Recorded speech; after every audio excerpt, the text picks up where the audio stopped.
Hey gun owners, pay attention. I have the update we've been looking for regarding Pam Bondi's missed deadline. Turns out she didn't miss it. I'll explain. As you may know, President Trump signed an executive order to investigate whether leftover Biden-era policies infringe on your right to keep and bear arms. But here's the problem. The deadline for a report on this has already come and gone without a word. Why the delay? What's really happening behind closed doors?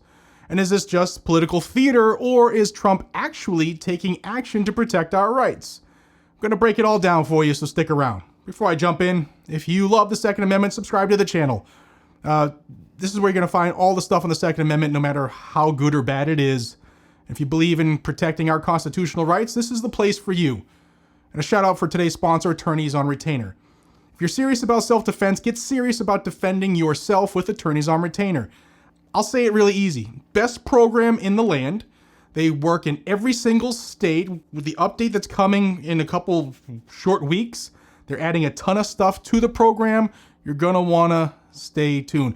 If you want to get serious about defending yourself, and you know that if you ever have to defend somebody, there'll be a law firm that only wants you to be free, in your corner fighting for you, not willing to, turn down cases because insurance companies tell them to, then you're going to want to check out Attorneys on Retainer. The link is down in the description.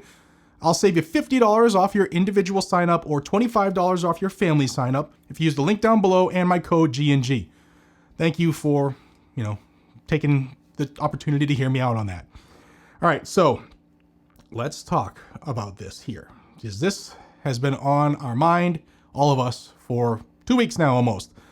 Let's rewind. We all know that back on February 7th, Trump signed that executive order, instructed Attorney General Pam Bondi to review all those Biden-era policies, gave her 30 days, right? 30 days. She had to look over everything, orders, regulations, international agreements, you name it. Trump's goal, he says, was to identify and eliminate anything that restricts our right to keep and bear arms.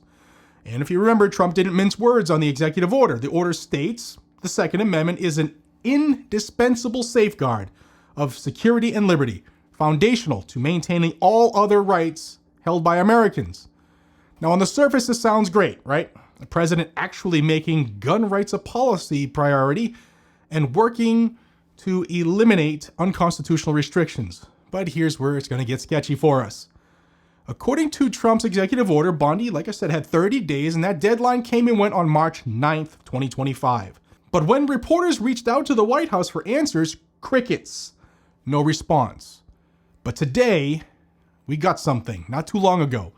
Today, March 14th, 2025, the Department of Justice quietly admitted today that the deadline had been pushed back to March 16th. But here's the kicker. The administration, the White House, didn't even announce that publicly. Reporters had to dig in for that information. Now, why the delay? If they were serious, if they thought that these threats were urgent to the Second Amendment, why wouldn't they be prioritizing this instead of kicking the can down the road? That's what a lot of people are questioning right now, is whether this order is political theater or not. And legal experts are starting to call it out today.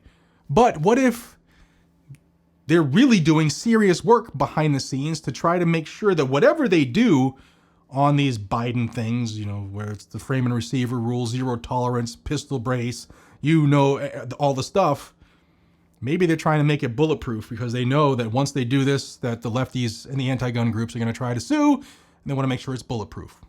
So those are the two options. Now, Andrew Willinger, who is the executive director of the Center of Firearms Law at Duke University, he said that this executive order seems to be more of a symbolic gesture than a serious action plan. And I just saw something he told ABC News. He said that if there were things that were on this administration's radar as possibly violating the Second Amendment, they could have started to roll those back right away. Translation?